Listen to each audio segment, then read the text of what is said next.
안녕하십니까. 주식언론세계 김동료입니다.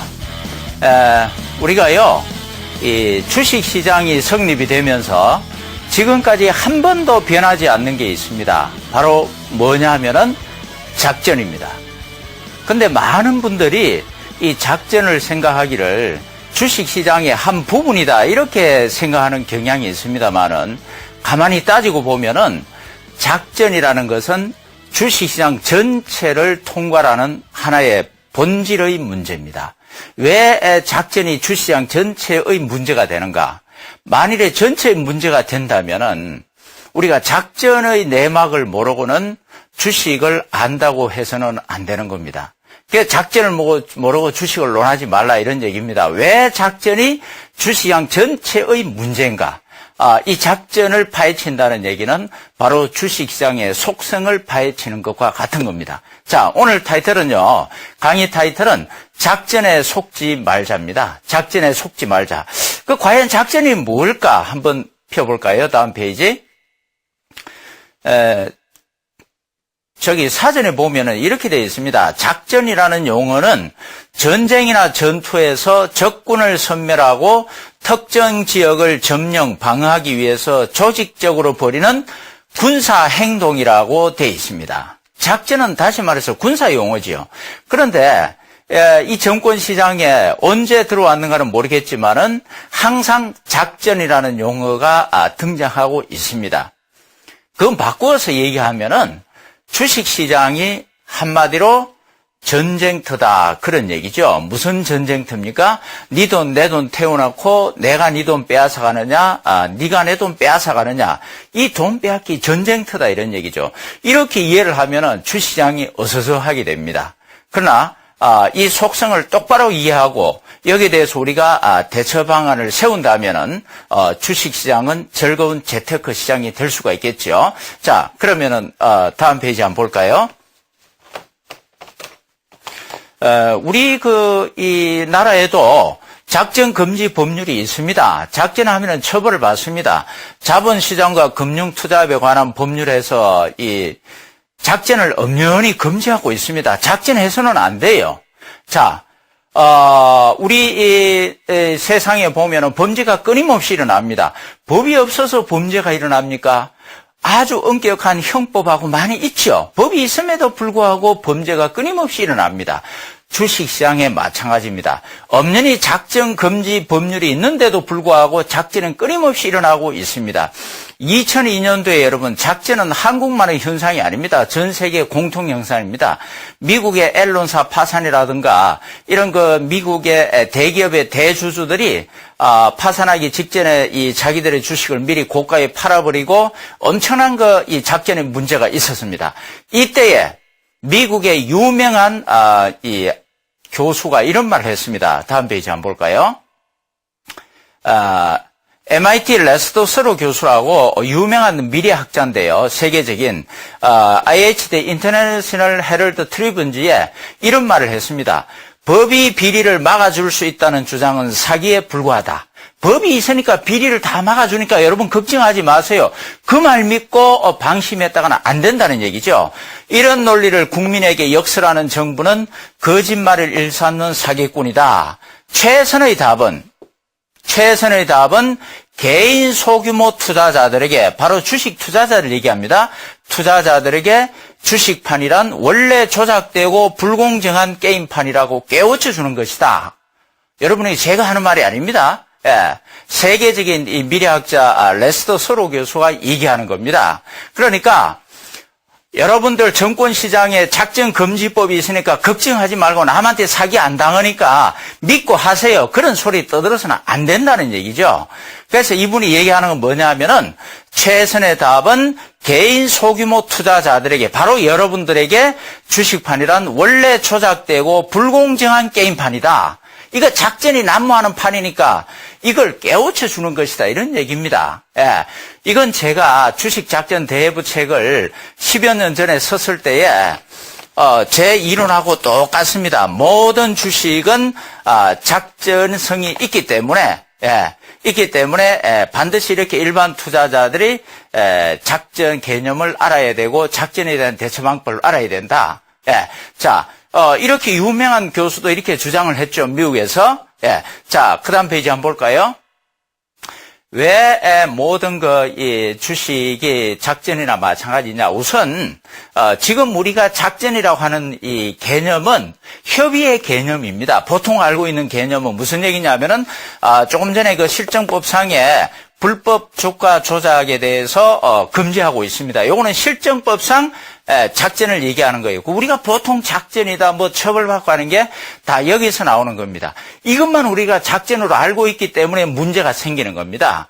실제로 말이죠. 상대방이 있는 모든 게임은 속임수가 기본입니다. 속임수가 작전이잖아요. 예. 요게 바로 하나의 필요악입니다. 주식시장에서는. 자, 저는 지금 작전을 미화하거나 작전하는 것을 정당화시켜주거나 이런 논리로 전개하는 게 절대 아닙니다. 예. 우리 일반 투자자들이 당하지 않기 위해서는 이 주식시장의 본질을 똑바로 핵심 파악을 하고 있어야 되기 때문에 그런 차원에서 제가 말씀을 드리는 겁니다. 즉 상대방이 있는 모든 게임, 이 주식이나 이런 게 전부 다 속임수가 기본이다 이런 얘기죠. 예. 자, 왜 속임수가 기본인가? 예, 그것을 조금 이따 다시 한번 설명을 드리고요. 예, 왜 주식시장에 작전이 필요하게 될 수밖에 없는가? 그걸 실제 제 체험담과 그 다음에 제가 덧붙여서 논리로 설명을 드리겠습니다. 자, 그 다음 페이지 한번 볼까요? 여러분들 우리가 알기로는 정보가 먼저냐 주가 이게 제가 이 화두를 제시하는데 정보가 먼저라고 다들 생각을 합니다. 무슨 얘기냐면은 주식이 올라가기 위해서는 좋은 정보가 있어야 올라가죠. 호재가 있어야 올라갑니다. 그러니까 좋은 정보가 있다 주가가 올라간다. 정보가 먼저고 주가가 그 뒤에 따라오잖아요. 나쁜 정보가 있다 악재가 나오고 주가가 떨어진다. 정보가 먼저지요. 정보가 먼저 있고 주가가 그 다음입니다. 그래서 우리는 대부분 다 어떻게 합니까? 이 정보가 먼저기 때문에 정보가 어떤 게 있는가, 호재가 뭔가, 악재가 뭔가 이걸 찾기 위해서 혈안이 돼 있잖아요. 왜? 그게 주가보다 먼저 온다고 생각하니까. 자, 이것이 저도 옛날에 80년대 중반에 정권회사 들어갈 때에 당연히 이런 생각을 가졌죠. 정보가 먼저다. 그래서 정보를 분석해야 된다. 예. 자, 그런데 그러한 저의 생각을 송두리째 확 깨버리는 실제 사건들을 저는 접했습니다. 80년대 중반에 정권회사 들어가가지고 한 10여 년 정권회사에 있으면서 저는 엄청난 실패를 했거든요. 그 뒤에 이제 다행히 명동에서 소위 이제 큰손 되시는 분을 만났는데 그게 제가 주식시장을 바꿔서 바라보게 된 결정적인 이 전환 포인트였죠. 예. 무슨 얘기냐면은, 제가 그 당시에 그 명동에 갔을 때 한 번은 이제 회장님이라고 불렀죠. 이건 제가 실제 겪은 사건입니다. 저보고 그래요. 저는 이제 그 당시에 명동에 지점을 하나 맡기로 하고 갔으니까, 김 지점장, 내일 말이야, 산미 특수강이 상한가 칠 거야. 한번 봐 그래요. 지금은 산미 특수강이 없죠. 현대 BNG 스틸로 바뀌었습니다. 아니 회장님, 뭐 산미 특수에 무슨 호재가 있습니까? 아이 사람아, 호재는 무슨 호재? 그냥 만들면 되는 거지. 뭐 이런 식으로 얘기를 해요. 그래서 나는 그걸 가볍게 생각을 했습니다. 다음 날 보니까 진짜 산미 특수강이 상한가를 가요. 그래서 저는 깜짝 놀랐죠. 그래서 그 당시에 명동에 있는 이제 이 고려증권 제가 지점에 저는 이제 예전에 럭키증권, 고려증권 같이 있었거든요.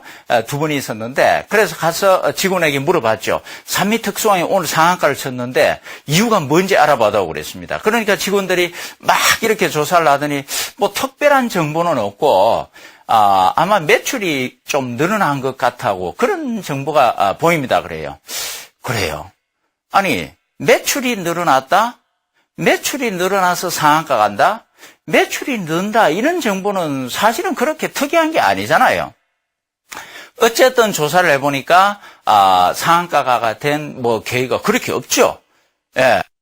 그냥 뭐 매출이 좀 늘어났다는 것밖에 없어요. 그래서 다시 한번 제가 이제 그 회장님이 물었죠. 아니 회장님 무슨 정보가 있었길래 상한가 합니까? 아이 사람아 정보는 무슨 정보? 돈이 말해주는 거지. 그때 그 말이 저의 머리를 콱 때렸어요. 물론 이제 증권사 직원이기 때문에 당연히 이 그 당시에 광화문 큰 곰이다, 뭐 이런 식으로 주가 조작하고 돈으로 만들고, 그거는 다 우리가 들어서 알고 있죠. 그러나 현실적으로 제가 딱 당해가지고 그 현장을 딱 보고 그 얘기를 딱 들었을 때 제 머리에 스쳐가는 게 딱 있었습니다. 돈이 말해준다? 예. 자, 이건 지금 뭘 얘기하느냐 하면은, 분명히 무슨 정보가 있어가지고 주가가 올라가야 되는 건데, 거기까지가 저희 상식이었거든요. 근데, 이건 돈이 만들어가 주가가 올라간 겁니다. 주가가 올라가고 나서, 그 다음에 제가 정권에 가서 조사를 해보니까, 직원들이 하는 얘기가 매출이 늘었다는 정보를 얘기한 겁니다. 이건 뭡니까? 이 주가가 올라간 것은 주가가 먼저 올라간 겁니다. 그 다음에 조사를 해보니까 정보가 매출이 늘었다는 그런 정보, 그게, 다른 정보도 있겠지만 그 정보가 뒤따라온 거예요. 주가가 먼저 가고 나서 정보가 뒤따라온 겁니다. 예. 자, 그 다음에 또 한 가지 제가, 느낀 사건이 있어서요. 무슨 얘기냐면은, 자, 그 다음 페이지 한번 볼까요? 실제 제가 이제 실제 얘기를 하기 전에 먼저, 그 다음에 또 하나, 정보보다도 주가가 먼저라는 것은 우리가 여러분이 이거 잘 아실 거예요. 보통 경기 사이클을 회복기, 화랑기, 쇠퇴기, 침체기, 보통 이렇게 4가지 사이클로 구분하잖아요. 그러면은 이 경기가 회복한다는 것은 호재가 나오고 경제 활동이 활성화된다는 얘기죠. 그죠? 좋은 정보가 이렇게 나오니까 경기가 회복이 되고 화랑이 되고, 그 다음에 나쁜 정보가 나오니까 쇠퇴기 되고 침체기가 되는 겁니다. 그럼 주가도 어떻게 돼요? 주가가 이제 좋은 정보가 나오기 시작하면 회복기 여기서부터 올라가야 되고, 그 다음에 많이 호재가 자꾸 넘쳐나니까 화랑기가 되고, 그 다음에 이제 악재가 나오기 시작하면 쇠퇴기가 되고, 침체기가 되고, 이게 같이 움직여야 됩니다.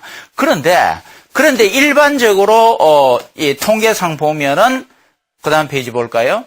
주가의 움직임과 경기 사이클 관계는 약 6개월의 시차가 있게 되어 있습니다. 무슨 얘기입니까? 보세요.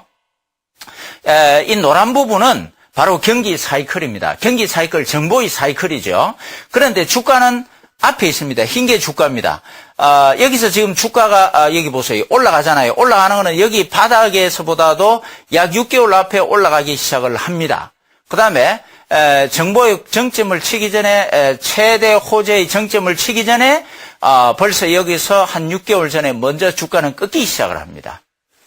이거 우리가 다 알고 있는 거잖아요. 그냥 우리는 단순하게, 주가는 경기 사이클보다도 한 6개월 정도 선행을 한다. 요 정도만 알고 있죠. 단순하게 그렇게 생각하지 마시고, 이게 주가가 먼저냐, 정보가 먼저냐에서, 그 포인트에서 생각을 하면은 이 그림이 달리 보일 겁니다. 무슨 얘기입니까?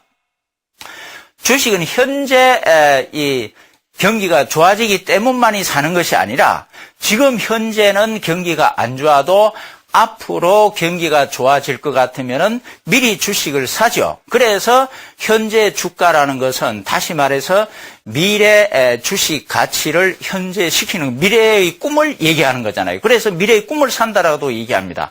바로 그렇기 때문에 앞으로 경기 좋아질 것이다 예측하는 큰 손들이 미리 주식을 사니까 주가는 바닥을 치고 올라가기 시작을 합니다. 경기 바닥 전에. 자, 요거 분명히 뭡니까? 결국 주가가 먼저 움직이는 겁니다. 일반 투자자들로 봐서는.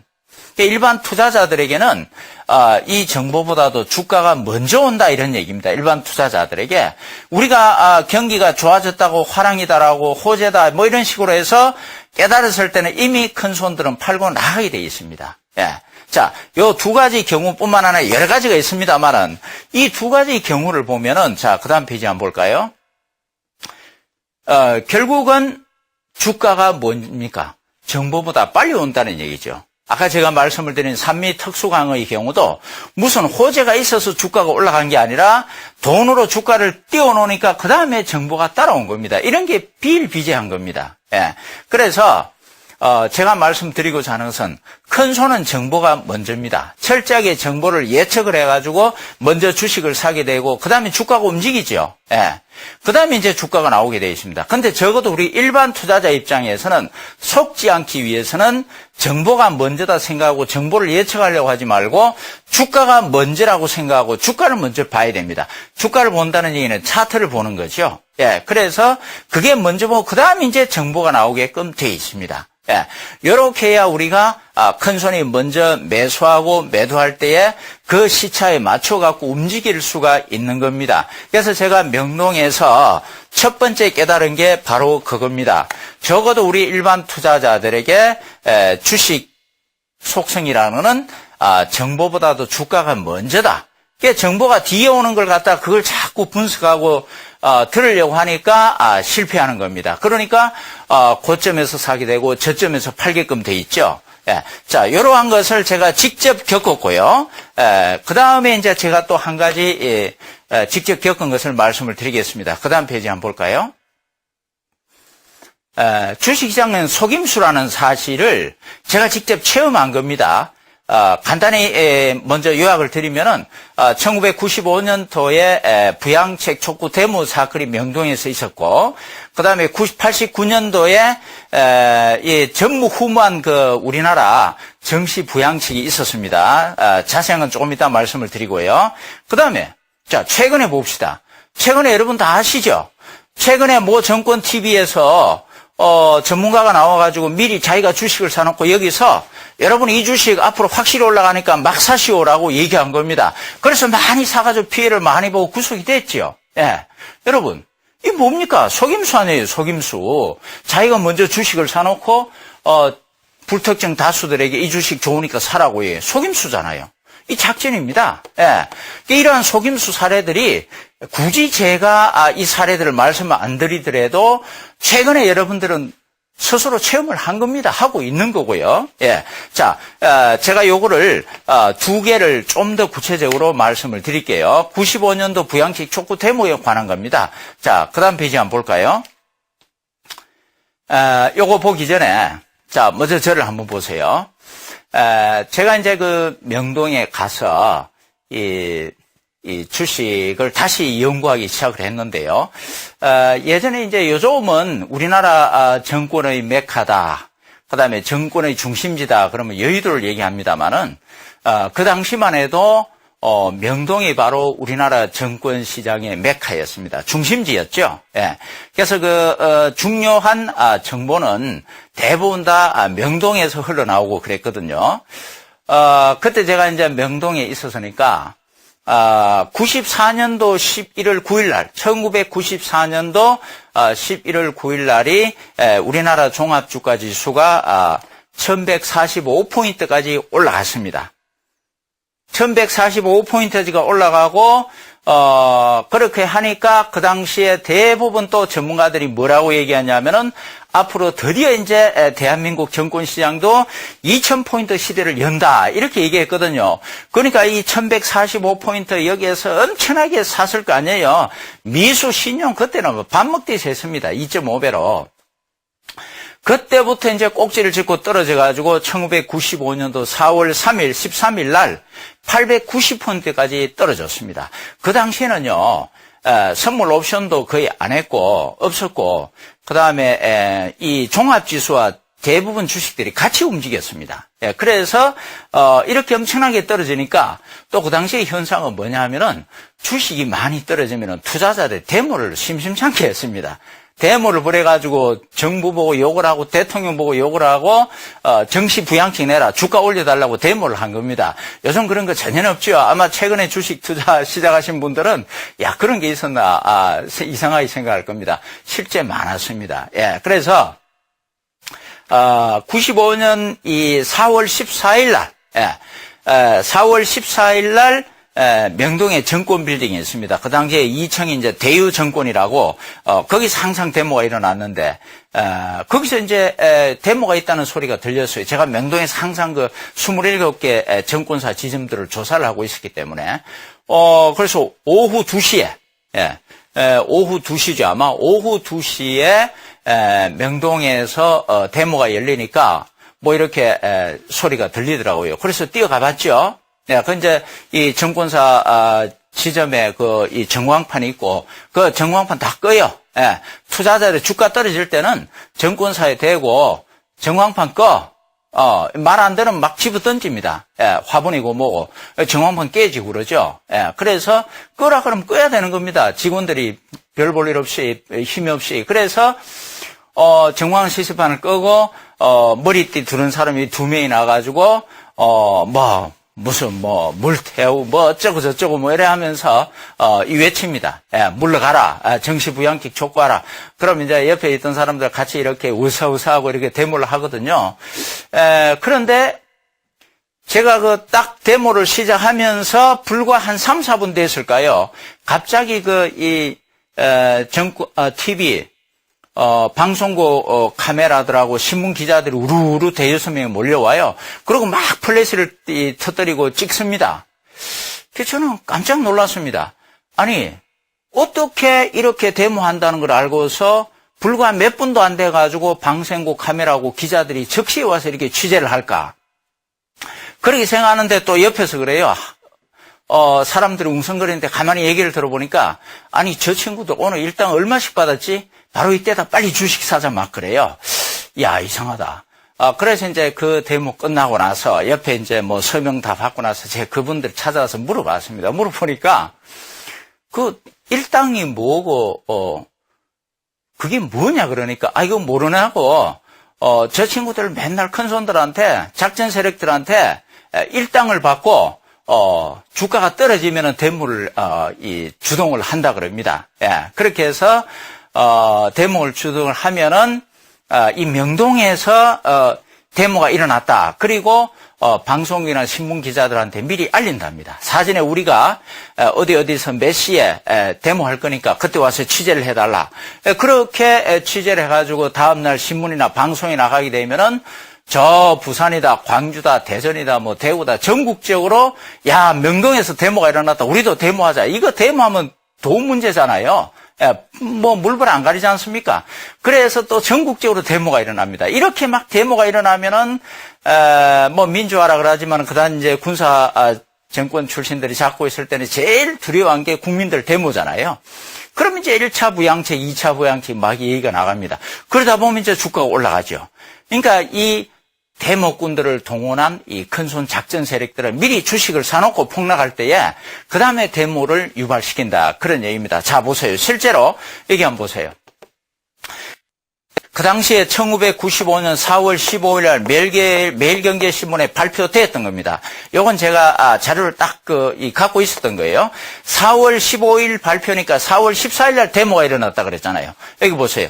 주식 투자자들이 14일 오후 명동의 정권 빌딩에 모여 침체를 지속하고 있는 주식시장의 부양책을 정부에 촉구하는 서명운동에 들어갔다. 예, 데모가 일어났다 이거죠. 여기 이제 뭐냐면 신문이나 방송에 나가면은 전국적으로 데모를 해라. 이렇게 이제 주식 투자자 동지들이에요. 이거 완전히 이거 부추기는 이 현상들입니다. 예, 예. 자, 요런 식으로 해가지고, 결국, 자, 그 다음 페이지 한번 볼까요? 예, 제가 요거, 이 차트는 조금 이따 보여드리고요. 실제 차트가 제가 넣어놨는데, 먼저, 요런 식으로 해서, 실제 뭡니까? 이 정시 부양책 제모, 실제 이 큰 손들이 작전해가지고 하는 현장을 제가 봤고요. 그 다음에 또 하나는 1989년도 일어났던 12.12 사태인데, 앞에 말씀을 드렸던 요 그림을 한번 봐주세요. 제가 차트를 보여드리는 겁니다. 이 1145포인트 94년도 이렇게 올라갔죠. 그 다음에 이제 주가 떨어져서 95년 4월 14일 여기서 데모가 일어난 겁니다. 실제 데모가 일어나면은 정시 부양책 기대감으로 잠시 상승을 하지만 실제 부양책은 아직 안 나옵니다. 예. 애기도 한 번 울어도 엄마 제대로 안 주잖아요. 몇 번 울어야 그때 주지요. 그래서 이제 1차, 2차 데모가 막 일어나고 이렇게 되면 이제 겨우 이제 부양책 얘기가 나오게 됩니다. 그렇게 해서 이 사람들은 여기서 주식을 사놓고 결국 이때 보시면은 여기 대량 거래 일어났죠. 밑에. 예. 여기서 다 팔고 나갔단 말이에요. 네. 이게 실제 있었던 사례를 제가 말씀을 드리는 겁니다. 자, 그 다음에 이제, 1989년도 12.12 사태, 쿠데타 사태가 아닙니다. 89년도에도, 1989년 4월 3일 날 1015포인트 갔다가 주가가, 89년 12월 11일에 840포인트대까지 떨어졌어요. 엄청나게 떨어졌죠. 그래서, 결국은 또 전문가들이 문제였어요.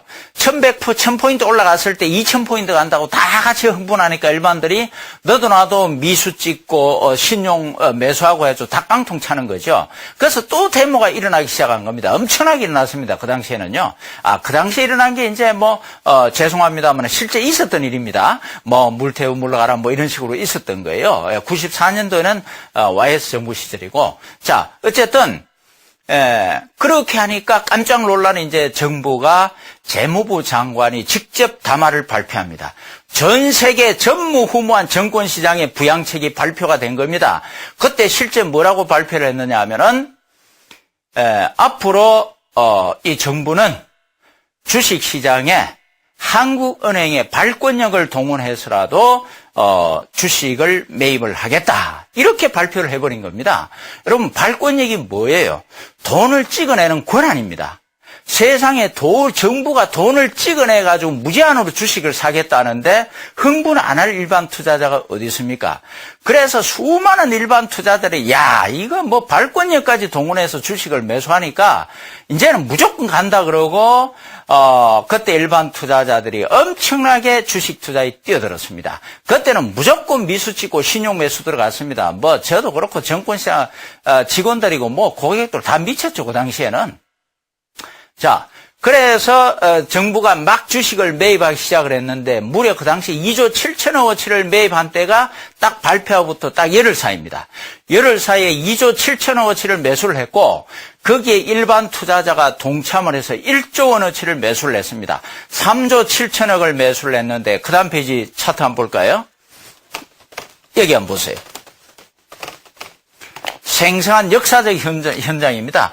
이때 재무부 장관이 발권력 동원해서 부양을 하겠다 해서 하고 나서 여기 열흘 동안에 3조 7천억 원어치 일반 투자자 1조 원까지. 자, 그런데 보세요. 밑에 대량 거래가 생기고 고점에서 그 다음에 주가가 어떻게 됩니까? 완전히 폭락해버렸죠. 요 뒤에 계속 폭락을 해가지고 대한민국의 치욕의 이 정권 역사 깡통 이 일괄 매매 이 사건이 있었던 겁니다. 그건 지금 시간상 제가 자세히 설명을 못 드리고. 그래서 보세요.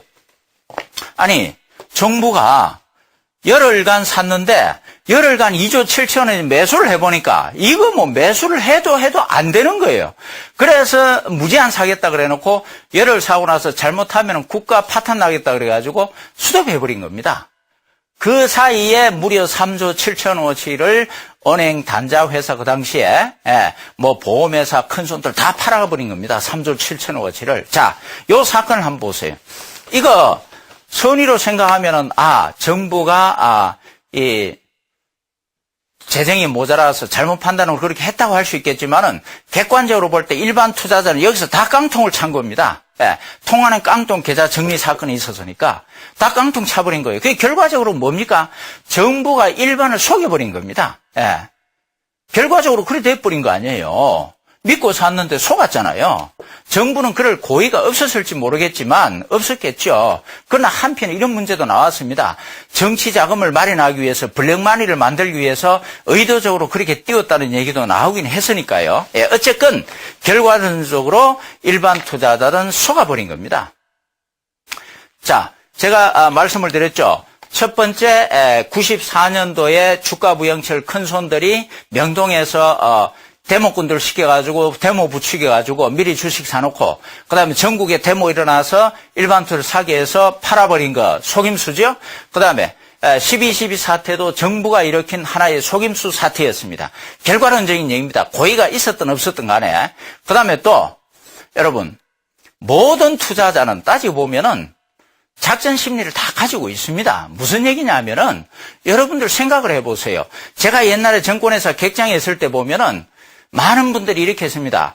어떤 분들이 와가지고 객장에 와가지고 야 현대건설 앞으로 더블 올라간다 무조건 지금 사야 된다 뭐 무슨 주식이 앞으로 엄청나게 이 좋은 호재가 있는데 이거 지금 안 사면 평생 후회한다 그렇게 떠드는 분들이 많았어요. 그럼 기가 얇은 투자자들이 그거 진짜냐 하고 막 들어갑니다. 현대건설 사고 무슨 주식 사고. 예. 근데 그분들이 나중에 알고 보면은 자기가 미리 그 주식을 사놓고 떠들어 다니는 거예요. 예. 자, 여러분, 주식은, 이 오르고 내리죠. 오르고 내리잖아요. 내가 여기서 주식을 살 때 누가 팔아주는 사람이 있어야 내가 살 수가 있죠. 내가 주식을 살 때는 팔아주는 사람한테 아이고 바보야. 앞으로 이 주식 올라갈 텐데 참 고맙다 그러고 매수를 하는 겁니다. 그리고 여기서 내가 팔 때는 어떻게 돼요? 주식을 사주는 사람이 있어야죠.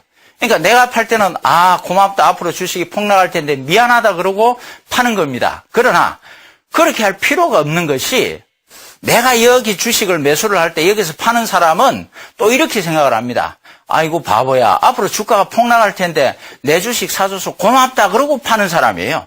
그 다음에 또 여기서 꼭지에서 매수하는 사람들은 아이고 앞으로 주식이 더블 올라갈 텐데 여기서 팔아주니까 너무 고맙다 그러고 매수하는 사람들입니다. 이게 피차 일반이에요. 주식시장이란 게. 그게 무슨 얘기냐면은 내가 주식을 사가지고 올라가면 기분이 좋다는 얘기죠. 그러면은 가능하면은 내가 주가를 올릴 수 있으면 어떨까요? 굉장히 좋겠죠. 그 올릴 수 있는 방법 중에 하나가 뭐냐면은 내가 미리 주식을 사놓고 다른 사람들한테 막 사라고 얘기하는 겁니다. 그러한 것이 옛날 정권 객장에 많이 있었어요. 그다음 자기가 미리 팔아버리고 나서 또 다른 사람들 보고 이 주식 앞으로 부담할지도 모르니까 팔아야 된다고 떠듭니다. 왜? 내가 판 주식은 떨어져야 기분이 좋으니까. 자, 여러분. 이게 바로 뭡니까? 여러분도 마찬가지 아니에요? 여러분이 주식을 하는데 어떤 사람들이 어떤 주식이 좋을까요? 그러면은 내가 만일에 A라는 주식 가지고 있으면 내가 듣기로 A라는 주식이 굉장히 좋다던데요. 뭐 그런 식으로 얘기할 거 아니에요. 대부분 다 그런 심리가 있습니다. 왜? 내 주식 올라가야 되니까. 여러분, 내가 갖고 있는 주식을 남 보고 좋다고 사라고 하는 그 자체가 뭡니까? 그게 바로 작전입니다, 여러분. 그것도 일종의 속임수예요. 우리는 선의로 해석해서 그걸 그냥 대충 넘어가서 그렇지. 자, 우리 그냥 그렇게 할 때는 문제가 안 되죠. 정권 TV에 나와가지고 김동조 소장이 미리 A라는 주식을 사놓고 여러분들에게 A라는 주식이 굉장히 좋습니다. 이유를 설명해서 막 떠들 때 그거 바로 작전 사기입니다, 여러분. 어쨌건 간에 이러한 굵직굵직한 사건과 일반 투자자의 이런 주식 매매 심리를 같이 분석을 해보면은, 따지고 보면은 주식 시장은 대부분이 뭡니까? 속임수 시장이다. 그런 얘기죠. 생각해 보세요. 만일에 주식이 올라갈 때 호재가 있어야 올라갈 거 아니에요. 그러면은 모든 사람들이 이 호재다 그래가지고 전부 다 이 호재에 같이 반응을 해버리면은 팔 사람 아무도 없습니다. 그 다음에 악재가 나왔습니다. 그럼 모든 사람이 이 악재를 보고서 전부 팝니다. 사는 사람 아무도 없죠. 주식은 성립이 안 돼요. 성립이 되려면 어떻게 됩니까? 이 호재가 나오더라도 좋다고 생각하는 사람 또 안 좋다고 생각하는 사람이 있어야 되고, 악재가 나오더라도 안 좋다고 생각하는 사람 반면에 좋다고 생각하는 사람이 있어야 되는 겁니다. 다시 말해서 주식을 매매하는 그 순간에는 전부 다 어떻게 되냐면 착각이라는 현상이 있어야 되는 겁니다. 이 착각이 뭡니까? 선의로서 착각의 얘기지 그걸 고의로 해버리면 뭐가 돼요? 바로 작전입니다. 사기를 치는 거예요. 속이는 겁니다. 상대방을. 속이지 않고서는 이러한 속임수가 없어서는 절대 매매가 성립이 안 된다. 그럼 여러분들이 생각할 때 삼성전자나 현대중공 굵은 주식은 외국인이 살 때 그건 천만의 말씀. 그건 마찬가지죠. 삼성전자가 올라가기 전에 미리 외국인이든 기관이든 큰손이 사는 사람들이 일반 투자자들이 여기 방송에 나와가지고 자 우리는 10조 원을 굴리는 이 기관 투자가인데 여러분 삼성전자를 우리가 분석을 해보니까 현재 10만 원이지만 앞으로 100만 원까지 갈 수 있다는 우리 결론에 도달했습니다. 자 여러분 같이 삽시다. 그렇게 얘기합니까? 그렇게 얘기 안 하죠. 말 안 하고 그냥 자기들끼리 스물스물 삽니다. 그러니까 남에게 거짓 정보를 얘기하면서 사라고 하는 것도 속임수가 되겠지만은 좋은 정보가 있는데도 또는 나쁜 정보가 있는데도 남한테 얘기 안 하고 미리 자기가 사고 파는 것 또한 넓은 의미 광의의 속임수다. 그런 얘기입니다. 따라서 고이든 선이든 주식을 매매하는 그 순간에는 결국 착각이 있어야 되고 그 착각을 고의로 얘기하면은 속임수, 즉 작전이 될 수밖에 없다 그런 얘기입니다. 그래서 이 주식시장에 일어나는 모든 현상이 알고 보면은 속임수가 기본이라는 얘기입니다. 자, 그 다음 페이지 한번 볼까요? 요거는 사실 제가 이 10년 전에 주식 작전 대해부라는 책을 썼습니다. 굉장히 잘 팔렸어요. 뭐 제 자랑 같지만 거기에 실제 작전 사례에 있어서 30개 종목을 전부 분석을 해서 대응 방법을 다 제시를 했습니다. 거기에 여기 보면은 고객 돈만 갉아먹은 실패한 작전은 허위 공시 주가 조작 사례, 대주주와 증권사를 짜고 주가 조작, 기관들 연합 작전 케이스, 사이버 주가 조작 사건, 보물선 주가 조작 사례, 다이아몬드 광선 개발 관련, L사와 빅딜 관련 작전, 발명자의 내부자 그래. 그 다음 페이지 한번 볼까요? 바보 심리 용한 주가 조작, 허위 공시 작전, 신기술 개발, 언론 플레이, 증권사 은행증 투자자, 사장과 작전들 한통수. 자, 그 다음 페이지요. 회사 대표 차명계좌 이용, 주가 조작, 고객의 탁금 이용, 내부자 거래 시세 조성, 당국자에게 조사무마 청탁, 대주주 주식 매고로 실패한 작전, 미공개 정보 이용, 미유학파의 작전. 여러분, 수없이 많죠? 종류도 다양합니다. 빙산의 일각에 불과하죠. 이거를 실제 정권감독원에서 그 당시에 작전으로 적발을 해가지고 검찰에 통보해서 사법 처리가 된 것들만을 제가 30개를 분석해서 냈습니다. 책이 잘 팔려나는데 어느 날 저한테 내용 증명이 한 통 왔어요. 변호사한테서 김동조 씨가 우리 회사의 명예를 훼손하고 손해를 끼쳤기 때문에 형사처벌과 함께 민사 배상을 청구합니다 하고 어마어마한 이 내용 증명서 날아왔어요. 무슨 얘기냐면은 검찰에 가서 전부 사법 처리가 된 거를 이 30개 종목 한 회사가 이 변호사들을 사가지고 어마어마한 돈을 들였겠죠. 대법원까지 가서 우리 회사 작전 아닙니다. 무혐의 처분받았어요. 그러니까 결론은 뭡니까? 내 책에는 이 회사 작전책이라 그래서 엄연히 나가고 있잖아요. 그건 누가 봐도 제가 원인과 이유를 다 설명을 해놨는데 누가 봐도 그건 작전인데 아니 대법원까지 가서 승소했잖아요. 작전 혐의가 아니라고. 자, 그러니까 당신 책에서 우리 회사 명예를 훼손하고 손해를 끼쳤다 이거지. 참 황당한 일입니다. 어쨌든 결국은 타협을 받습니다. 전국 서점에 있는 제 주식 작전 대비 전부 다 회수했습니다. 그리고 전부 폐기 처분했습니다. 지금 아직 안 내놓고 있습니다만은 그 책임자 필요 없어요. 이 홀로서기 파워 분석법 동영상 강좌 자체가 작전을 얘기한 거고 전부 작전에 대처할 수 있는 방법을 다 제시해놨기 때문에 책 자체가 필요 없죠. 그래서 제가 책을 안 쓰고 있는데 제가 이 얘기를 굳이 말씀드리는 이유가 뭐냐면은 보세요. 엄연히 누가 봐도 이거는 작전일 수밖에 없는데 그리고 사법당국에서 1차로 그렇게 했음에도 불구하고 끝까지 대법원까지 가서 엄청난 돈을 들여가지고 이 소송에서 이기는 거 보세요. 이건 무슨 얘기냐면은 그 차트만 딱 보면 일반 투자자가 엄청난 손해본 걸 알 수가 있습니다. 여러분, 주식시장이 그만큼 삭막하다는 얘기고 작전 앞에 물불을 안 가리는 엄용한 세력들이 엄청나게 이 주시장에 압력하고 있다는 것을 여러분이 분명히 깨달으라고 제가 이 말씀을 드리는 겁니다. 제가 직접 겪은 거거든요. 생각을 해보세요. 양심의 일말의 가치가 있다 그러면은 그거 대법원까지 가지 말아야 되는 건데 그거까지 다 해가지고 이겨버리잖아요.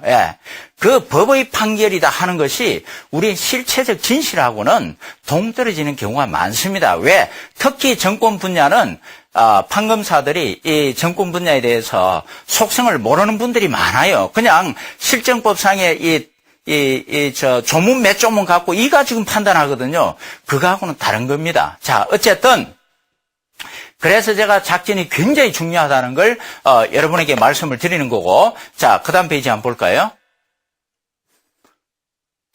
자, 작전 세력이 여러분 그냥 작전하는 게 아닙니다. 내가 작전 세력에 이용당할 수 있는 그런 생각을 갖고 있기 때문에 작전에 당하는 겁니다. 우리 세상에 살면서 여러분은 사기꾼도 나쁘지만은 사기꾼에게 당하는 사람들도 물론 불가항력적으로 당하는 사람들도 있겠지만은 많은 경우에 내가 사기꾼들에게 당하기 좋게끔 어떤 그 심리 상태가 있기 때문에 그런 사기 당하는 경우도 많죠. 주식시장 마찬가지입니다, 여러분.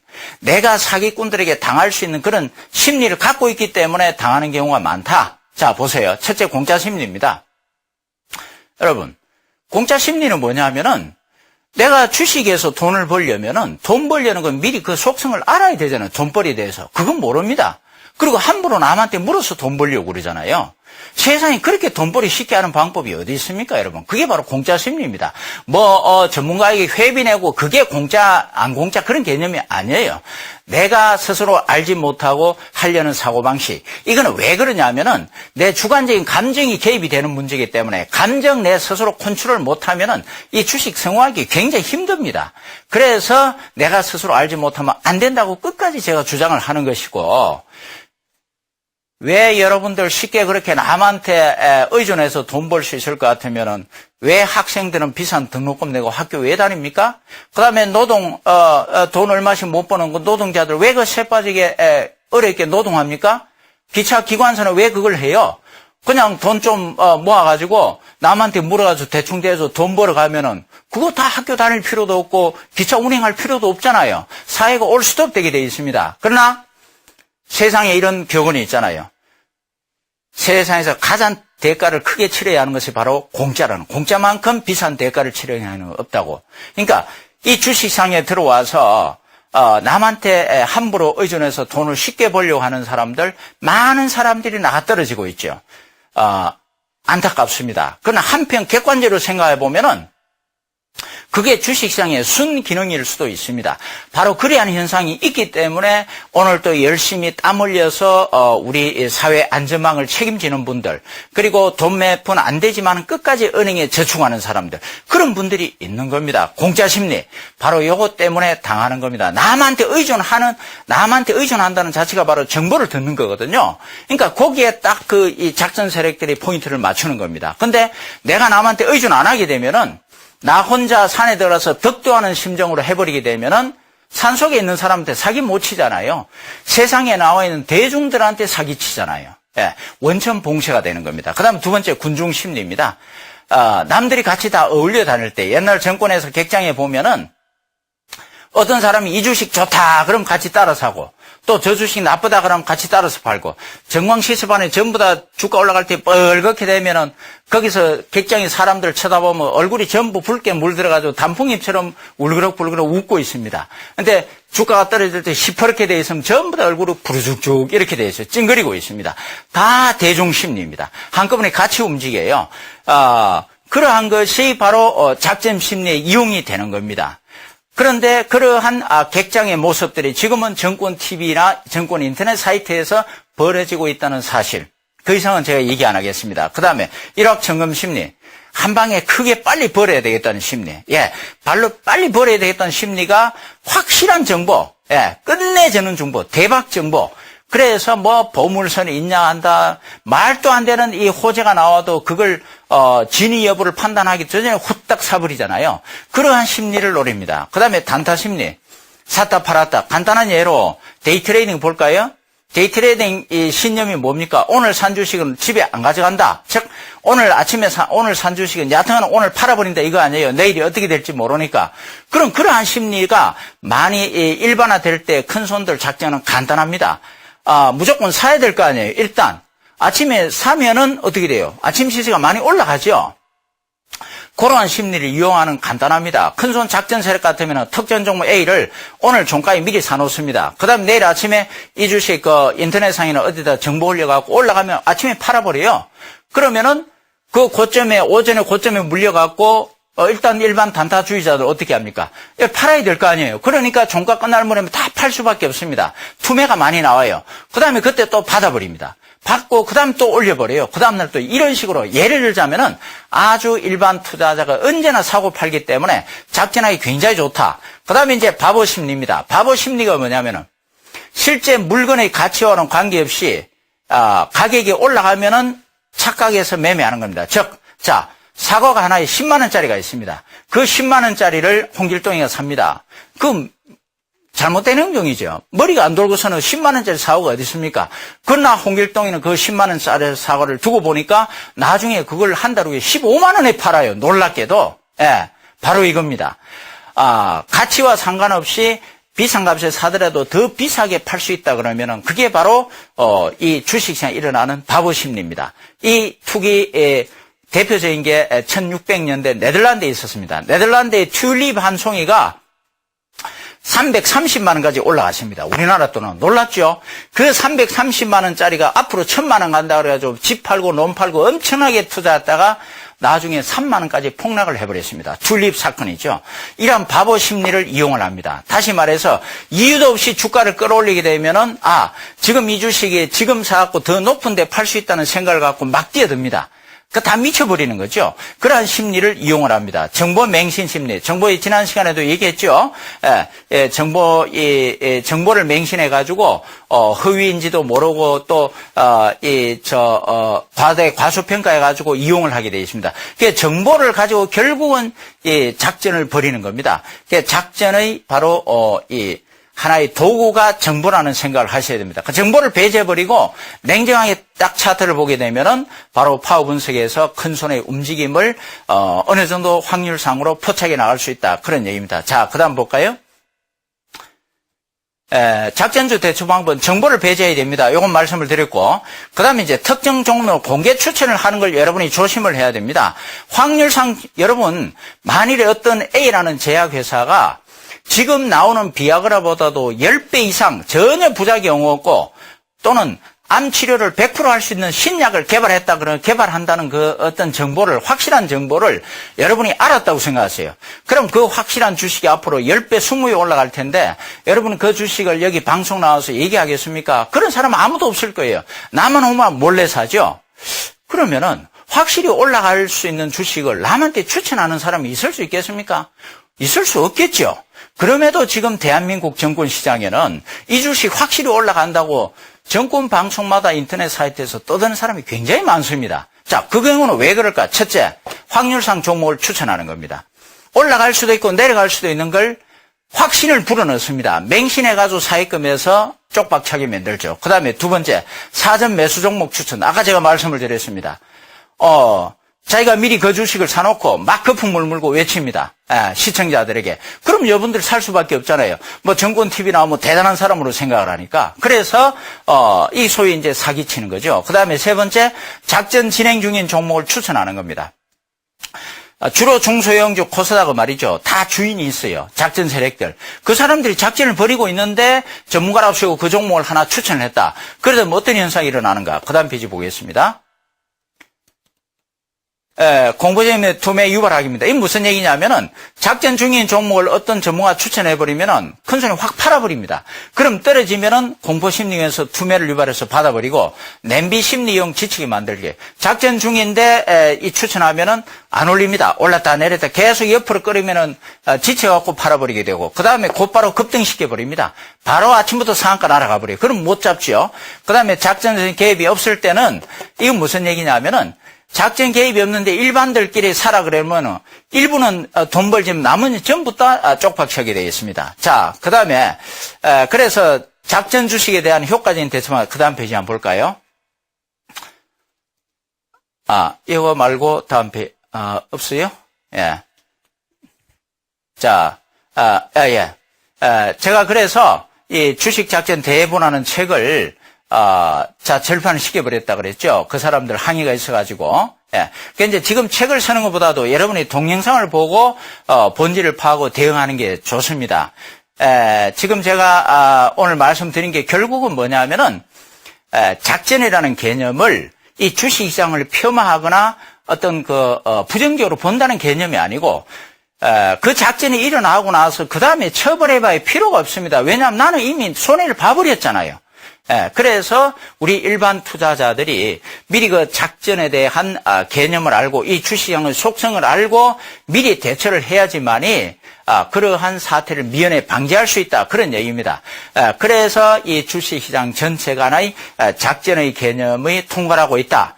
거기에 대한 대처 방법 역시 바로 파워 이 분석법 동영상 강좌를 아시고 요거는 여러분이 네이버나 다음에 들어가셔가지고 파워 분석법 치시면은 다 볼 수가 있으니까 참고로 하시기 바랍니다. 실제 이 작전 강의는 한 6개월 강의가 돼야 됩니다만은 시간상 오늘로서 간단하게 제가 요점만 설명을 드렸습니다. 여하튼 작전에 속지 말고 여러분들 주식시장에서 성공해 가시기를 기원합니다. 대단히 감사합니다.